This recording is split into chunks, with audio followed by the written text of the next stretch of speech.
viewers, welcome back to NFT Inspo. For today's video, here going to show you how to hard reset Knog Scout bike tracker. So if you're interested, let's get started. Now, if you're having issues with your Knog Scout bike tracker here and you want to solve it by resetting it, well, resetting it is fairly easy, but there are going to be some things that you need to keep in mind and also you need to do.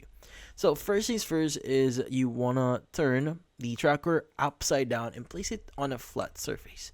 Now, you want to locate the side button here on your device, usually this one, and you want to go ahead and basically hold down the button. Now, from then on, while holding the button, you want to plug it into a USB-C cable. Now, keep holding the button for about 10 seconds more until you hear 3 long beeps. Now, those beeps confirm that the device has been successfully reset to its factory setting. Now, if you hear any other than 3 long beeps here, something went wrong and you need to try the process again.